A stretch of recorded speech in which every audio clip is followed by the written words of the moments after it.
Welcome to the museum. Today we're going to be talking about trains. Derby, Kansas would not have a history if it weren't for the railroads. And the reason I say that, of course, is because Derby without the railroad would not have been Derby. It would still be El Paso. So if it hasn't been for the railroad, Derby, Kansas may not exist as we know it today. In fact, the town may not have even survived had it not been for the railroad, because a lot of the small towns in that time frame didn't survive because they were too far from the railroads. In 1879, the railroad construction arrived at our town. They built the depot in November of that year. And then the following spring, the railroad decided to change the name on that depot. When they changed the name on our depot, there were 4 major railroads, different parts of the country, that were having a big race to see who could be the first one to build the line to El Paso, Texas. Makes you wonder, why El Paso, Texas?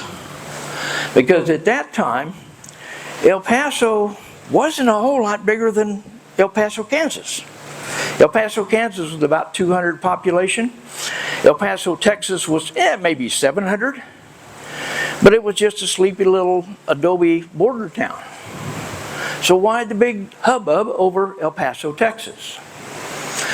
Well, Atchison, Topeka, Santa Fe Railroad, which is the line that changed the name on our depot, they had negotiated a deal with the Mexican government to not only build a line to El Paso, Texas, but they would cross the river there, then build 1,100 more miles of track to Mexico City.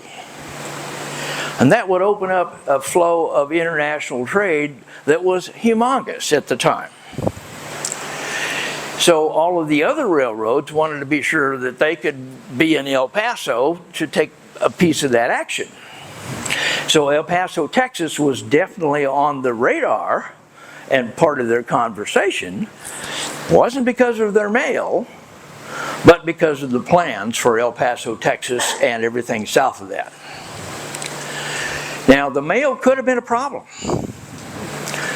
because at the time they changed the name on our depot, of course, we were El Paso, Kansas.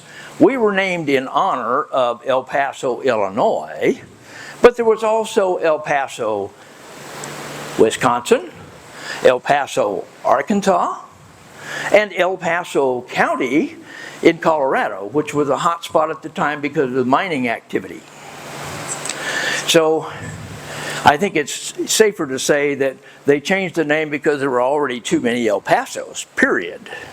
Not because of El Paso, Texas, necessarily. So the other question is, well, how did they choose the name Derby? Well, again, our verbal history, and there's a lot of variation on this one because everybody that told the story told it differently.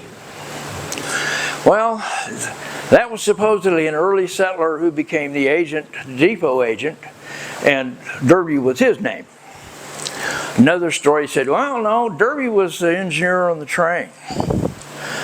Other stories say, well, it was probably just some railroad executive named Derby that they used his name out of arbitrary choice.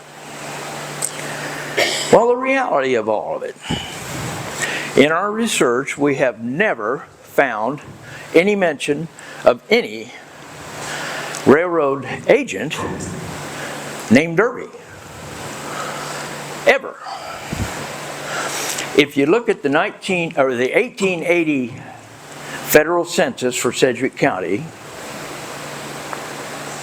there's only one person that shows up in southeast quarter of the county with the last name of Derby. That was C.F. Derby, lived in Wichita, and some of the stories said, yeah, he was the namesake of our town.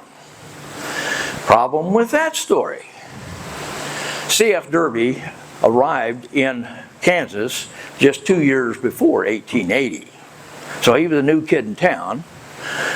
He was also a clerk in a farm implement store in Wichita. Had nothing to do with the railroad.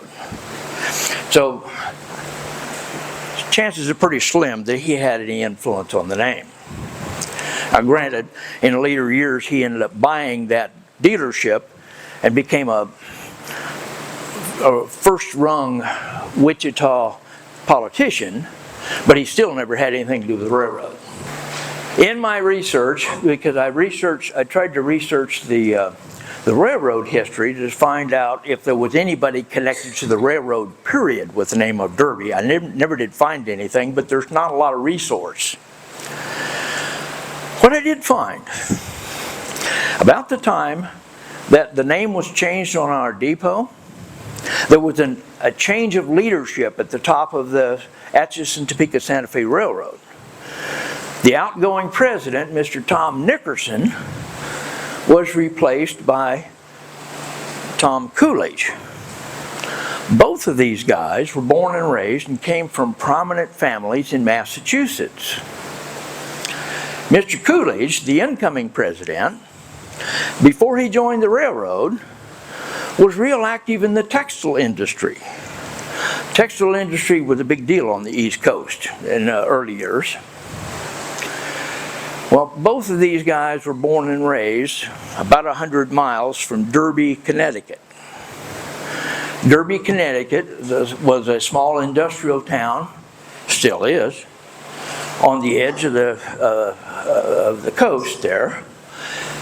Derby, Connecticut had textile mills, a big museum in Derby, Connecticut that deals with the textile industries.